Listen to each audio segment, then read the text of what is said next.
예수님을 믿으시면 아멘 합시다. 예수님이 인간의 모든 죄를 대속하시기 위하여 십자가에 죽으셨다고 믿으면 아멘 합시다. 죽으셨던 예수님이 무덤을 열고 부활하셨다고 믿으면 아멘 합시다.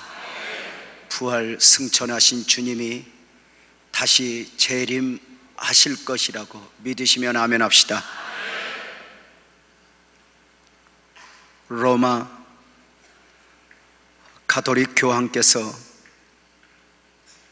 한국 방문을 무사히 마치고 바티칸으로 돌아가셨습니다. 저들 표현대로 교황 방문은 대단히 성공적이었고 저들이 의도했던 목적도 달성한 듯 싶습니다. 근본 교황 방문이 성도님들에게 주는 느낌은 무엇이었습니까? 교황을 맞은 대한민국은 그야말로 교황 신드롬에 빠져 있었다 해도 과언이 아닐 정도였습니다. 교황의 말 한마디, 교황의 행동 하나하나에 천주 교인들만이 아니라 그야말로 온 국민들이 열광을 했습니다. 교황은 소형차를 타고 이동을 했고 세월호 유족들을 만나 위로하기도 했습니다.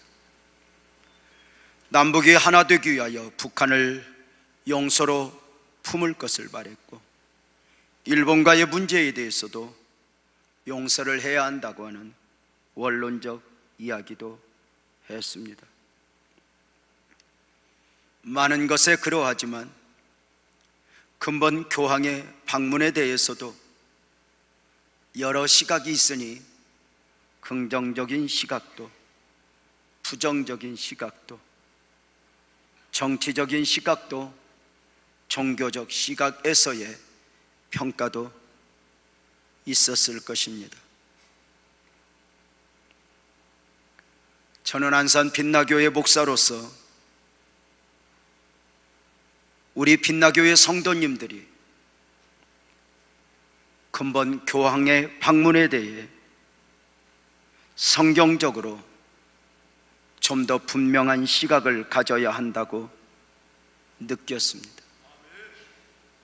세상이 무엇이라 하느냐보다 성경이 무엇을 말씀하고 있는지 살펴 분별할 수 있으면 좋겠다 싶은 것입니다. 오늘 말씀을 듣다가 오해하게 되면 교회 외에 교황이나 천주교를 비방할 목적이 아닌가 들릴 수도 있겠지만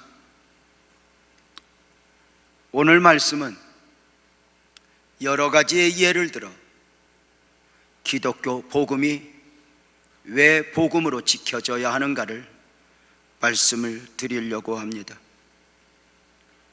사실 근본 교황 방문 행사는 우리나라 정부에서의 일방적 협조 외에 국가 간의 타협과 여지가 없을 정도로 철저한 캐톨릭 자기들만의 이벤트였습니다.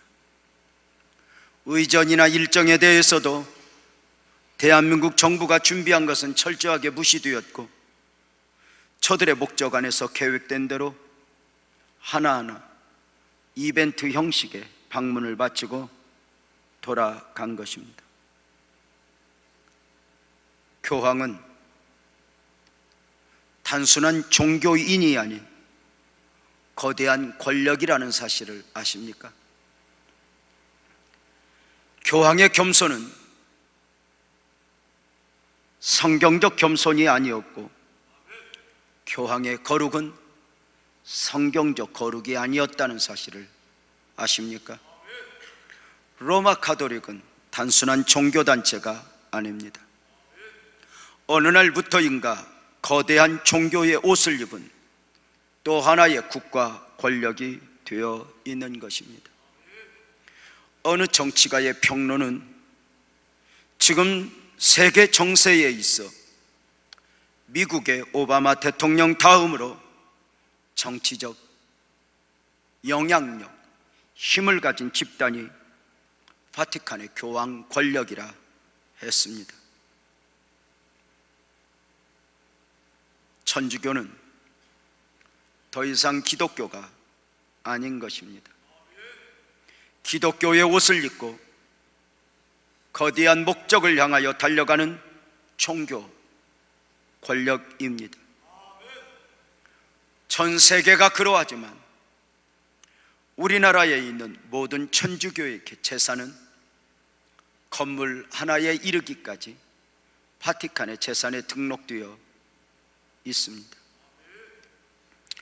전 세계 천주교의 모든 헌금은 바티칸에 모아지고 각 나라의 캐토릭은 필요만큼의 운영자금을 받아 사용하고 있습니다.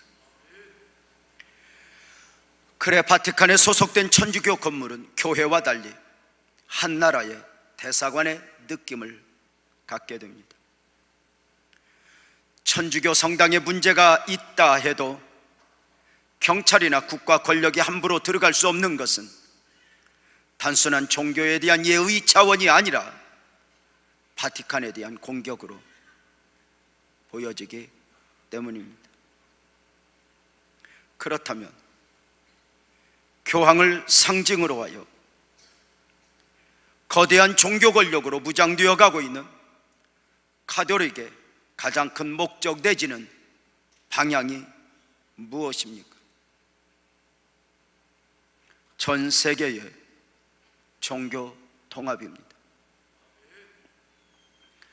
저들이 꿈꾸고 있는, 그리고 있는 소위 저들이 생각하는 하나님 나라의 실현입니다.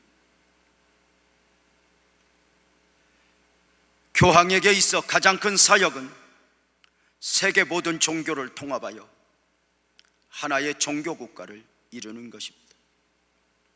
그래 교황은 근본 우리나라에 와서도 다른 종교와의 화합과 대화를 촉구하고 나섰습니다. 교황 방문 마지막 날인 지난 9월 18일에는 천주교 서울 대교구청에서 한국 종교 지도자 12명과 만났고 그들을 향해 교황은 우리 모두 하나님의 한 형제라 불렀습니다. 그곳에는 대한불교 조계종 총무원장인 자승 스님, 원불교 남구성 교정원장, 박남수 천도교 교령, 한국교회협의회 총무 김영주 목사님, 정교회 서울 대교구장 조성호 대주교 등이 참여했습니다. 그 만남에서 교황은 분명하게 말을 했습니다. 우리 모두는 한 형제이니 우리는 함께 갈 것이고 함께 가야 한다고 말입니다. 이런 종교 통합 논리에 천주교인들 뿐만 아니라 온 세계 사람들이 열광을 하는 것입니다. 기존 정치, 경제 등의 희망이 없음을 알게 된 사람들에게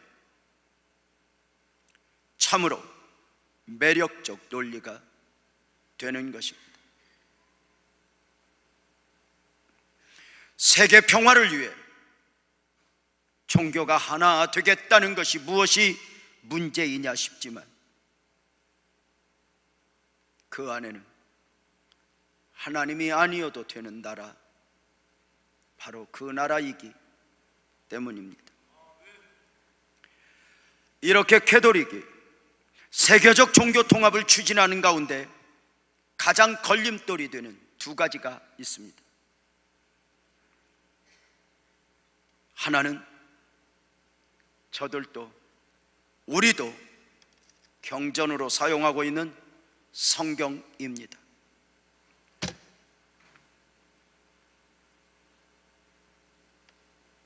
성경에서 말씀하고 있는 많은 진리의 말씀들이 종교 통합의 문제가 되는 것입니다. 아시는 바대로 성경 말씀은 다른 종교에서 독선적이라 할 만큼의 진리로 타협의 여지가 없기 때문입니다. 종교 통합을 위해 천주교는 진리에 있어서 너무 많은 양보를 하게 됩니다.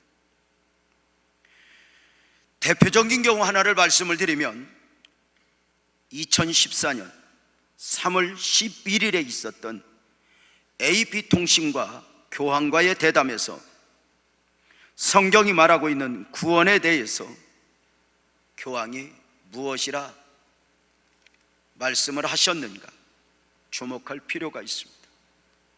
당시 교황은 AP통신과의 대담에서 이렇게 말했습니다. 모든 종교인들은, 그들이 불교이든지 천주교이든지 모든 종교인들은 하나의 구원을 받을 것이며, 하나님은 믿음이 없어도 양심을 따르는 사람들을 용서할 것이라고 분명하게 선언을 하였습니다.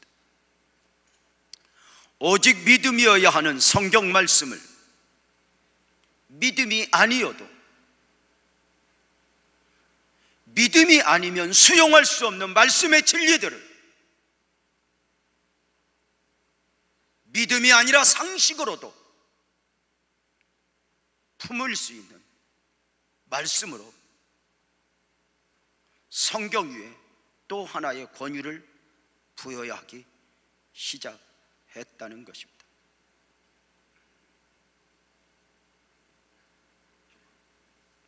꼭 믿음이어야 했고 은혜여야 했던 성경이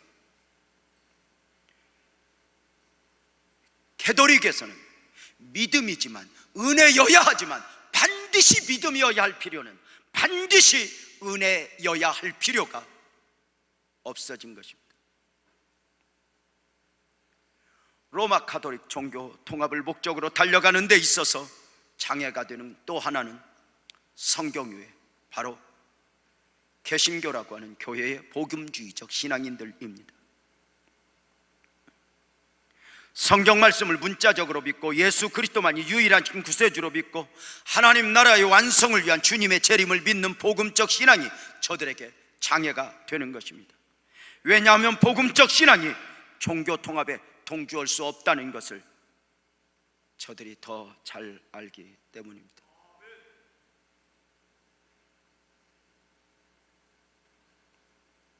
모두가 하나 되어 종교 통합을 이루어야 한다 생각하는데 복음주의적 신앙을 가진 사람들은 목숨을 걸고 성경 말씀을 문자적으로 붙고 진리로 지켜나가기 때문입니다. 저들 표현대로 하면 시대가 어떤 시대인데 사람들이 무지몽매하던 시대가 아닌 이 합리적 시대에, 과학의 시대에 오직 성경 말씀만을 진리로 믿겨 지켜가는 복음주의적 신앙이야말로 꼴통 중에 꼴통인 것입니다. 다른 종교와 하나 될 줄 모르는 상식이 통하지 않는 꼴통들인 것입니다.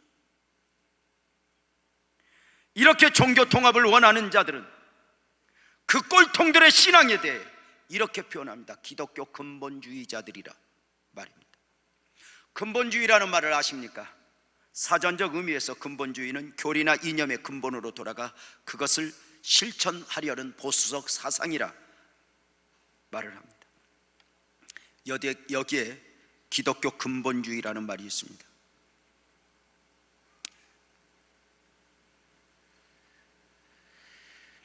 기독교 근본주의라는 말은 1800년대 말 1900년대 초 거대한 기독교 자유주의 사상이 복음을 공격하게 됩니다. 마치 한때 세계 지도를 펴보면 공산주의 물결이 해가 다르게 하나하나 붉은색으로 점령되어 나갔던 것처럼, 그렇게 자유주의 사상이 복음을 공격하게 됩니다. 또 기독교 역사 가운데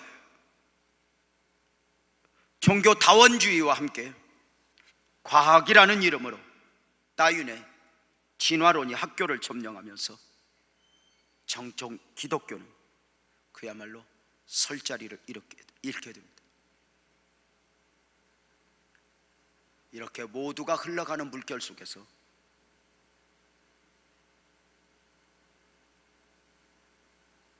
그 전통 신앙을 지켜가는 무리들이 있었으니 그들을 가리켜 기독교 근본주의라 했던 것입니다. 우리는 사도행전에서 처음 그리스도인이라 불리웠던 안디옥 교회 성도들을 봅니다. 그리스도인이라는 말은 세상에 속한 사람들이 예수님을 믿는 사람들에게 붙여준 호칭입니다. 예수밖에 모르는 예수쟁이들, 그리스도에게 속한 사람들, 저들 표현으로 그리스도인이었습니다. 세상에 속한 사람들이 보기에 예수쟁이들, 그리스도인은 무엇인가 다른 게 있었습니다. 살아야 하는 이유도, 삶의 목적도, 즐거워해야 하는 이유도, 우는 이유도, 핍박 가운데서 신앙을 지켜내는 모습도, 땅에 살지만 땅에 살지 않는 것처럼 살아가는 모습들이 저들에게 이해가 되지 않았던 것입니다. 그래 저들은 부활의 예수를 믿는 사람들에게 별칭을 붙이니 그리스도인들이었습니다. 이렇게 해서 우리는 복음적 그리스도인이 되었습니다. 그리스도인이라는 말은 세상 사람들이 붙여준 별칭이지만 어느덧 우리에게는 최고의 신앙적 신앙인들의 대명사가 되었습니다. 세상의 어떤 부귀와도 바꿀 수 없을 만큼의 진정한 가치가 된 것입니다.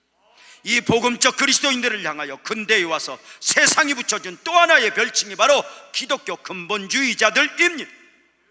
저들 시각으로는 도무지 이해가 되지 않는 복음적 그리스도인들입니다. 성경 말씀을 정확무오한 하나님의 말씀으로 믿는 어리석은 그리스도인들, 예수 그리스도를 유일한 메시아로 믿는 어리석은 그리스도인들, 부활하신 예수의 재림을 믿는 어리석은 그리스도인들, 이렇게 전통신앙을 지켜내고 있는 사람들을 저들은 기독교 근본주의자들이라 했던 것입니다. 자기들만의 진리가 진리라고 외치며 하나 될 줄 모르는 꼴통 신앙들입니다. 놀라운 것은 이런 복음주의적 신앙을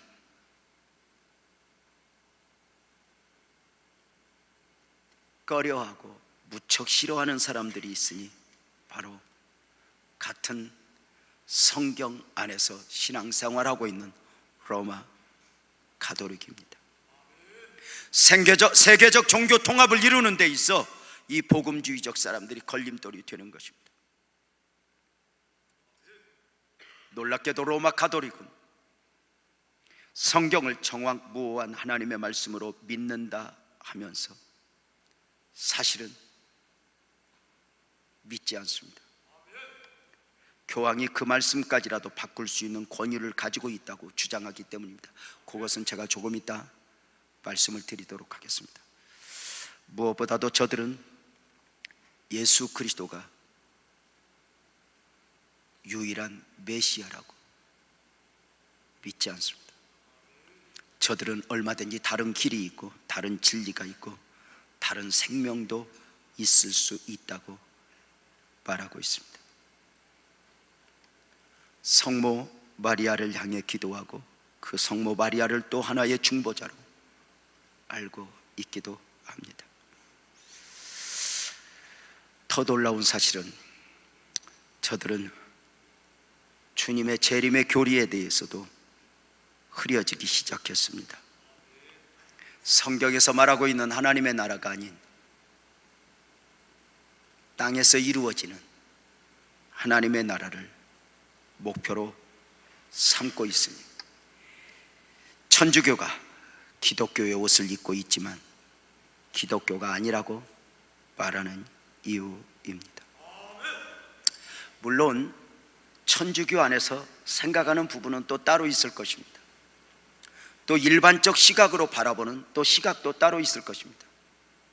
그러나 이제 저는 복음주의적 목사로서 우리 성도들에게 복음주의적 시각에서 좀 더 이런 부분을 정리하고 있어야 된다고 생각해서 말씀을 드리는 것입니다.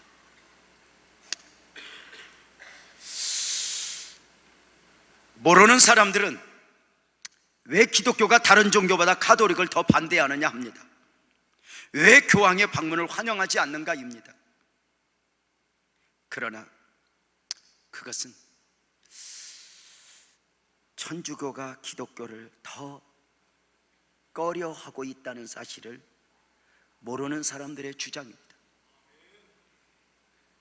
역사 속에서도 앞으로도 천주교는 기독교를 핍박해도 기독교는 천주교를 핍박할 힘도 없고 핍박해야 될 이유도 없습니다. 정리해 볼까요? 기독교는 신앙을 지키고는 있지만 힘은 없고, 천주교는 많은 진리를 양보했지만 그들은 힘을 가지고 있습니다.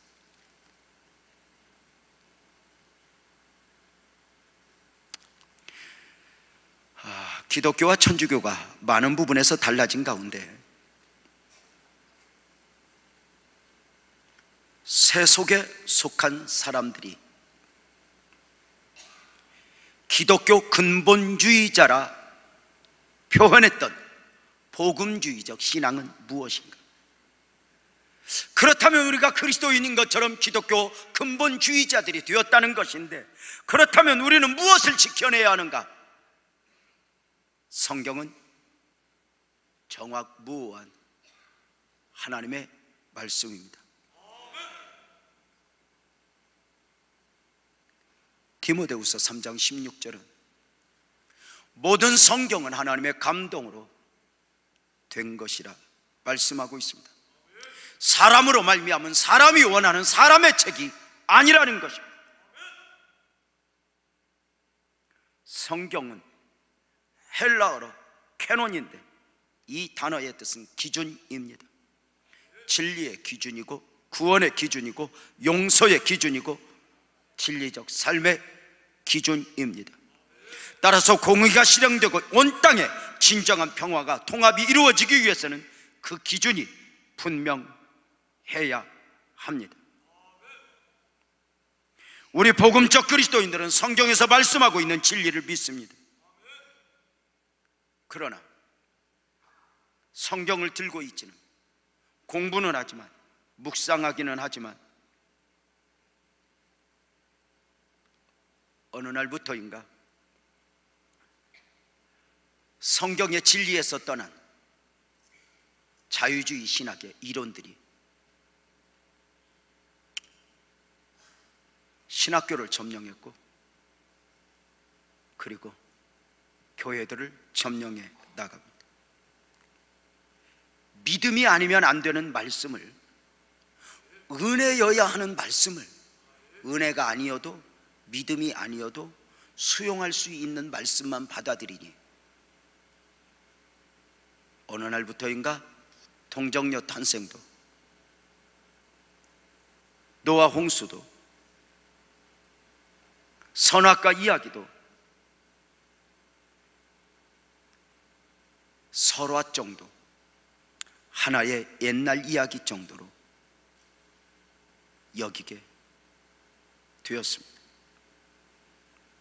이제는 시대가 바뀌었으니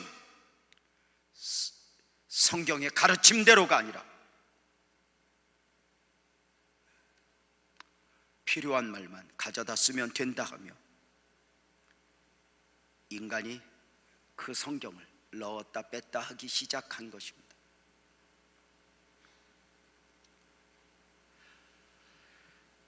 그러나 요한계시록은 분명하게 경고하니 계시록 22장 18절 19절은 이렇게 말합니다.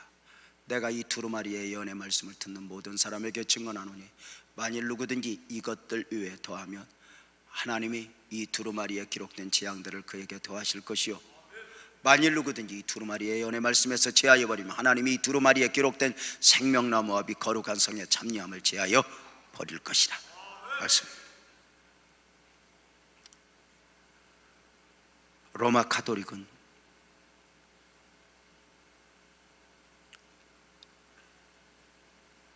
이 부분에서 아주 위험한 선을 긋고 있습니다. 로마 가톨릭은 성경의 말씀보다 교황의 판단을 더 정확한 근거로 삼고 있습니다. 1870년 제1차 바티칸 회의에서 가톨릭이 선포한 내용입니다. 잘 들어보십시오. 교황에게는 오류가 있을 수 없다. 신앙과 도덕의 문제를 규정함에 있어 교황은 절대 무오하다.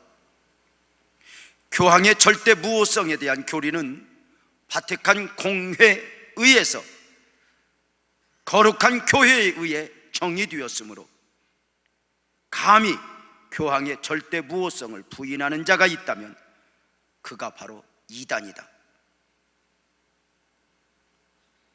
천주교 서점에서 구할 수 있는 교황 피우스 10세 요령집에 나와 있는 내용입니다. 교황은 신앙과 도덕의 문제에서 오류가 없고 교황은 무오하다. 이게 교황 무오성 신학적 용어입니다.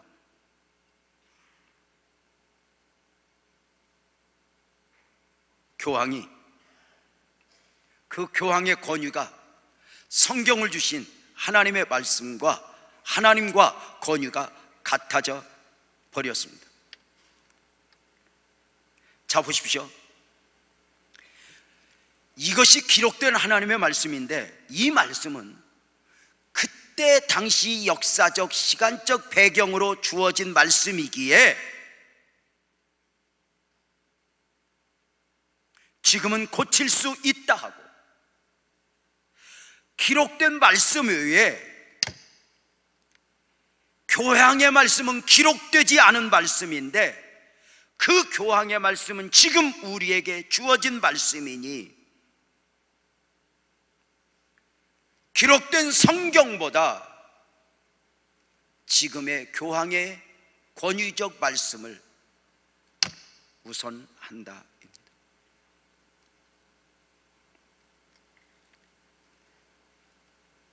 그래, 가톨릭에서는 성경 66권 외에 7권의 다른 책들을 성경으로 지정하였습니다.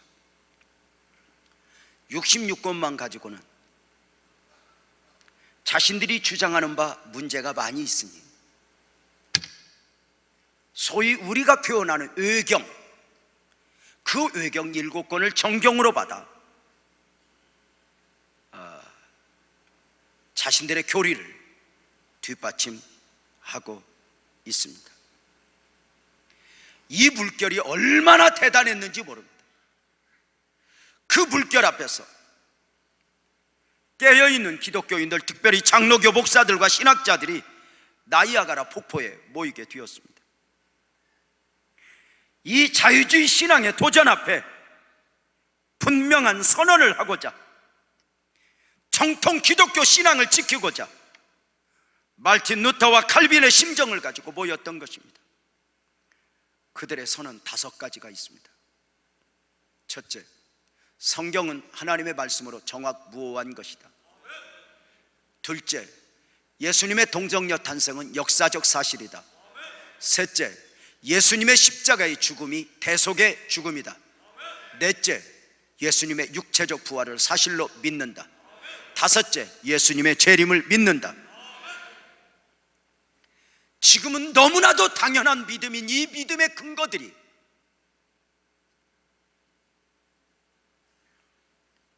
거대한 물결 앞에 공격을 당했던 것입니다. 이때 이 5가지를 근거로 해서 교리를 설명했던 책이 바로 신앙의 근본적인 것들이라고 하는 제목으로 나와 있는 책입니다. 우리 복음적 그리스도인들, 우리는 사실 세상이 이해할 수 없는 사람들입니다.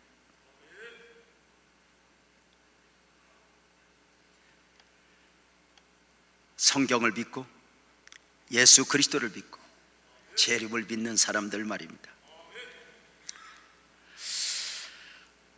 근본주의자들 신앙에서 또 하나는 예수 그리스도가 유일하신 메시아라는 것입니다. 예수께서 요한복음 14장 6절을 통해 이렇게 말씀하셨습니다. 내가 곧 길이요 내가 진리요 내가 생명이니 나로 말미암지 않고는 아버지께로 올 자가 없느니라. 사랑하는 여러분, 우리는 아멘 하고 있는데 이 말씀을 무식하게 여기고 있다는 것입니다.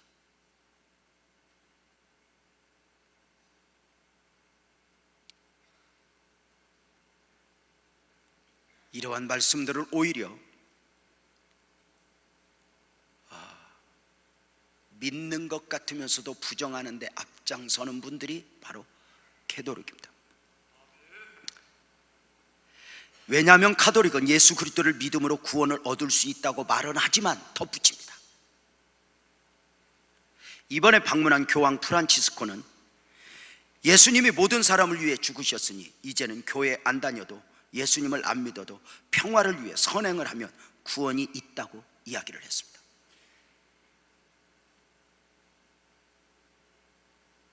인간이 선행을 하면 구원을 받을 수 있다고, 교회에 나오지 않아도 말입니다.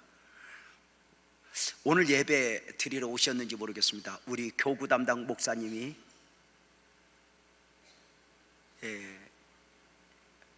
한 성도의 가정을 방문했더니 교황의 말씀을 근거로 이야기하면서 꼭 교회에 가지 않아도 된다고 교황이 말씀하셨다고, 선행을 행하면 구원을 받을 수 있다고 이야기를 했답니다. 그렇습니다. 여러분, 선행을 행하면 구원을 받습니다. 그런데 미안하지만 그 선을 행할 능력이 인간 안에 없다는 데 문제가 있습니다. 선을 좇으면 좇을수록 내 안에 또 하나의 죄성이 나로 말미암아 오호라 나는 곤고한 자로다, 오호라 나는 공고한 자로다. 이것이 아니 되기에 하나님의 사람의 몸을 입고 오셨고, 이것이 아니 되기에 그분이 고난받으셨고 죽으셨고 그리고 부활하셨다 다시 오신 것입니다. 인간 안에 선한 것이 있을까? 뭐 마음에 다 드러나도 뭐 이렇게 떳떳한 게 있을까? 저는 목사인데도 자신이 없습니다. 비 오는 날 사랑하는 아내가 붙여준 부침을 먹으면서도 쏟아지는 빗 사이로 첫사랑이 생각나는 것 보면 하하, 인간 안에 선한 것이 무엇이 있겠습니까? 그리스도의 보혈로 덮어주심이 아니면, 은혜가 아니면 우리가 무엇으로 하나님의 은혜를 누릴 수 있겠습니까? 그러나 세상의 사람들은 세상에 바뀌었으니 진리가 무엇인지 참된 길이 무엇인지 바뀌어도 된다고 말한 이것이 소위 포스트 모더니즘입니다. 그 뜻은 근대 이후에 현대에 이르러 새로 생긴 사상이라는 것입니다. 진리는 하나가 아니라 여러 개니 결국은 같다는 것입니다. 그리고 그 진리를 판단하는 것 또한 사람이 할 수 있다는 것입니다.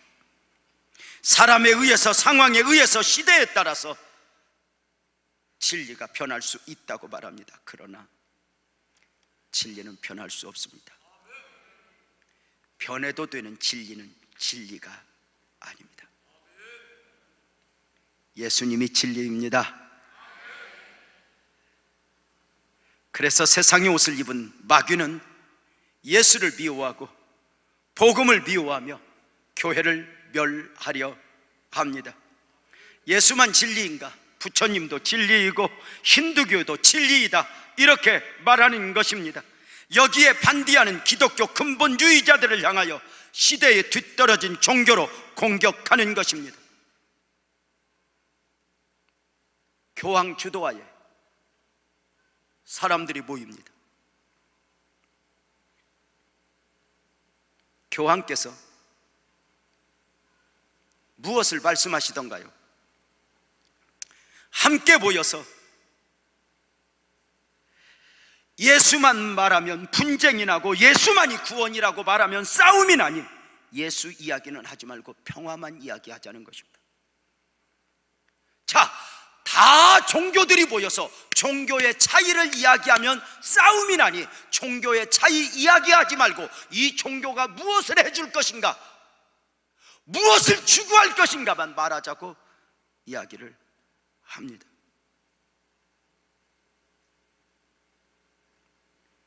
예수 없이 인간들끼리 행복한 나라 만들어 보자는 것입니다. 예수는 거치는 돌이니 예수를 빼자는 것입니다. 예수님의 부활도 재림도 빼자는 것입니다. 그러나 우리는 그리할 수 없다고 말하는 것입니다. 예수만이 길이요, 진리요, 생명이라. 바울 사도가 왜 그렇게 목숨을 걸었습니까? 세상적으로 가지고 있던 모든 것들을 배설물로 여기며 왜 그 예수에게 모든 걸 쏟았습니까? 오직 예수만이 유일한 구원자 되시기 때문입니다. 사도행전 4장 12절에서 이렇게 말합니다. 다른 이로서는 구원을 받을 수 없나니 천하 사람 중에 구원을 받을 만한 다른 이름을 우리에게 주신 일이 없다. 여러분 아멘 합시다. 오직 예수, 오직 예수, 오직 예수 외에는 없습니다. 예수님께서 십자가 지시기 전에 대제사장과 유대인들에게 잡혀 신문을 받을 때입니다. 하나님이지만 하나님이 아닌 것처럼 하늘의 12군데를 부를 수 있지만 아무 힘이 없는 것처럼 때리면 맞고 끌고 가면 끌려가고 짐뱉으면 짐뱉음을 당했습니다. 밤이 맞도록 말입니다. 온갖 죄의 누명을 씌워도 우리 주님 한마디도 변명하지 않았습니다. 그런데 진리를 묻는 말에는 주님이 피를 흘리며 정확하게 대답하셨습니다. 마가복음 16장 61절 62절이니 침묵하고 아무 대답도 아니하시거늘 대제사장이 다시 불러 이르되 내가 찬송받을 이의 아들 그리스도냐 묻습니다. 예수께서 대답하십니다. 내가 그 나라 인자가 권능자의 우편에 앉은 것과 하늘 구름을 타고 오는 것을 너희가 보리라. 이렇게 말합니다. 내가 그니라. 내가 그니라. 사랑하는 여러분, 누가 내가 그라 말할 수 있겠습니까?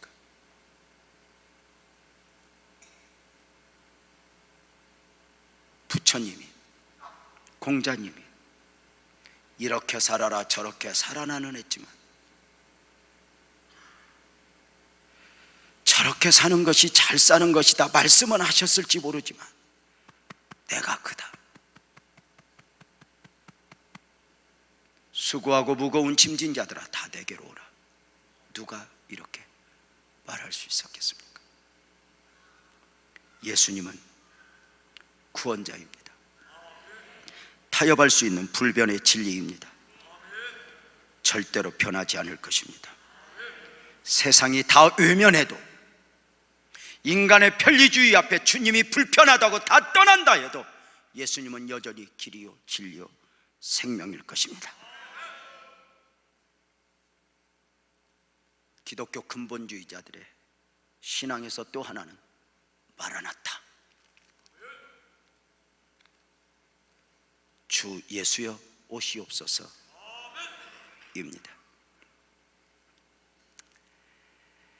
부활하신 예수님의 재림을 기다리는 영성이니 요한계시록 22장 20절은 이렇게 말합니다.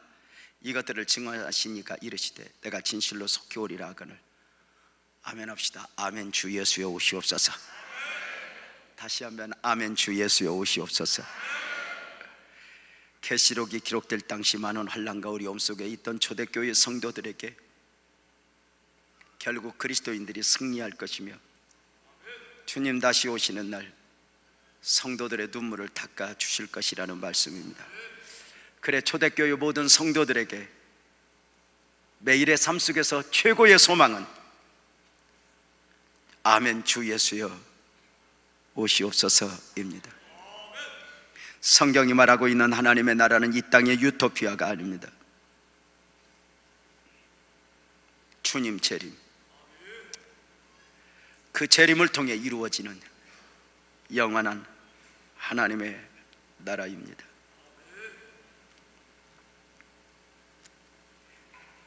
주님 재림 그리고 천국은 기독교에 있어서 최고의 소망입니다.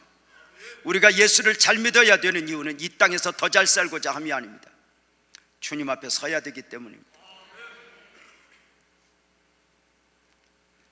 우리 엄마 세대, 저도 어릴 때부터 예수를 믿었는데요, 우리 엄마 세대는, 우리 부모 세대는 지금보다 10배나 가난했지만 저들은 모두가 교회 다닐 때 부자 되려고, 출세하려고, 자식 잘 되라고 믿은 적 없습니다. 저들에게 진정한 소망은 아멘 합시다 하늘이었습니다. 주님 다시 오신다, 이것이 진정한 소망이었고 위로였습니다. 그래, 저들이 부르는 노래도 거의 다 그 나라를 소망하며 불렀던 노래. 이 세상은 나그네 길, 나는 다만 나그네. 나의 집은 저 하늘 저 너머 있고 천사들은 하늘에서 나로라고 부르니 나는요 이 땅에 있을 마음 없어요. 이 세상 나의 집은 아니요 우리 구주 다시 하나 오실 때 천사들은 하늘에서 나로라고 부르니 나는요 주님만 섬기며 살래였습니다. 옛날에는 강단에서도 주님 다시 오신다는 말씀 참 많이 했습니다.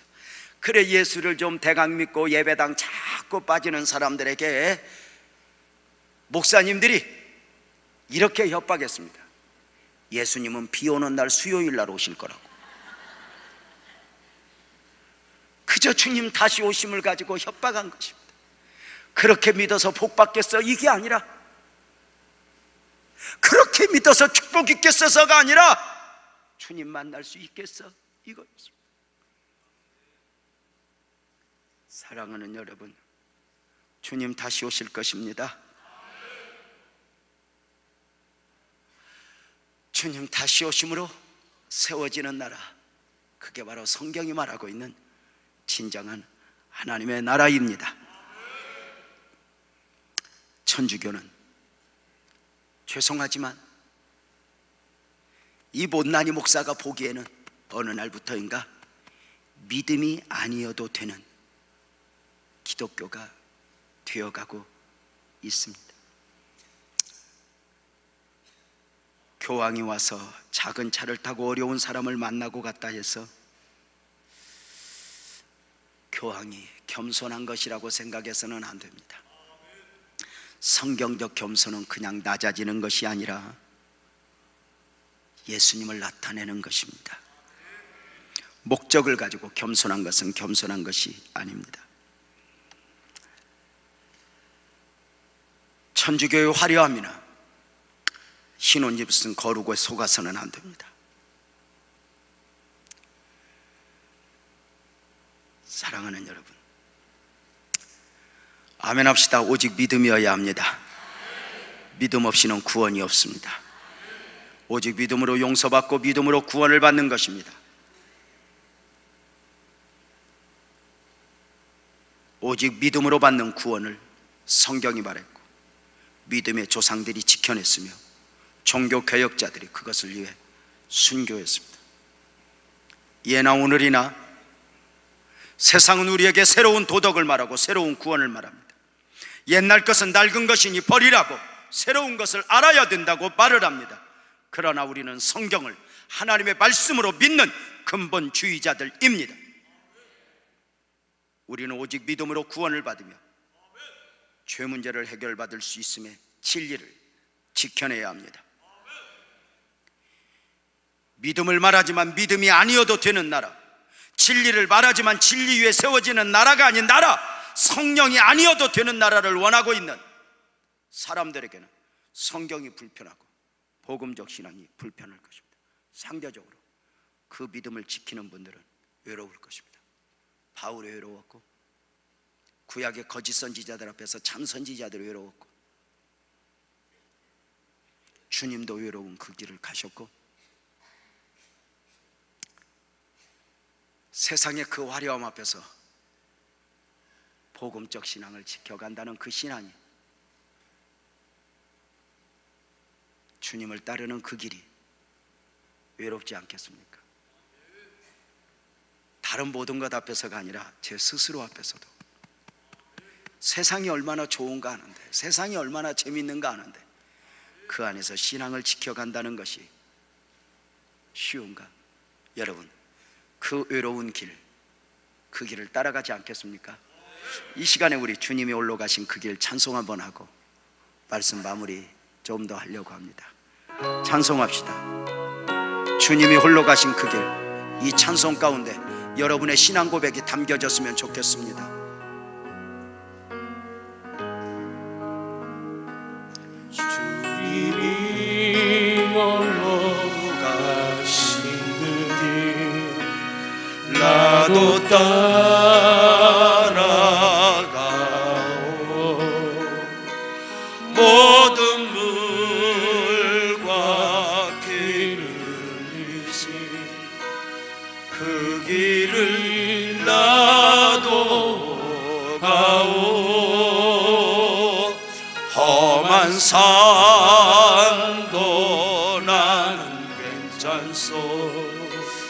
바다 끝이라도 나는 괜찮소. 죽어가는 저들을 위해 나를 버리길 바라오. 아버지 나를 보내주오.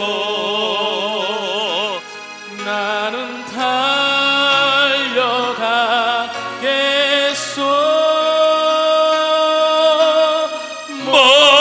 목숨도 아끼지 않겠소. 나를 보내주오. 사랑하는 성도님들, 세상의 거대한 논리적 경각 앞에서 오직 믿음이어야 하는 우리는 어떻게 바로 서야 하겠습니까?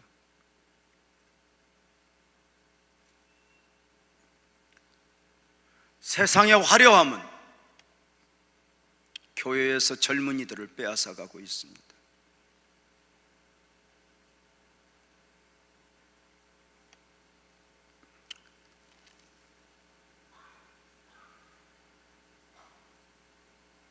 믿음은 아무나에게 주어지는 선물이 아니었습니다.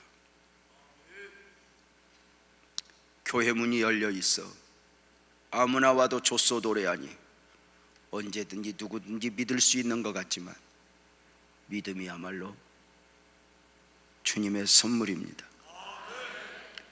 우리는 세상이 소유할 수 없는 그 진리의 말씀들을 품은 사람들입니다. 그 은혜를 입은 사람들입니다. 저와 여러분은 이미 세상에서 나온 사람들입니다.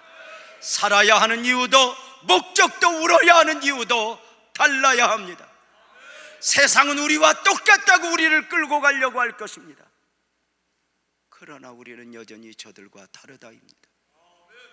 나는 하나님의 사람이라. 사랑하는 성도 여러분, 주님 주신 복음적 믿음을 지켜나갈 수 있기를 축복합니다. 성경 말씀이 진리임을 믿고 살아갑시다. 주님의 몸된 교회를 지켜냅시다. 주님이 내미는 손 함께 잡고 주님 가자 하신 그 길 함께 갑시다. 기도하겠습니다. 하나님 아버지,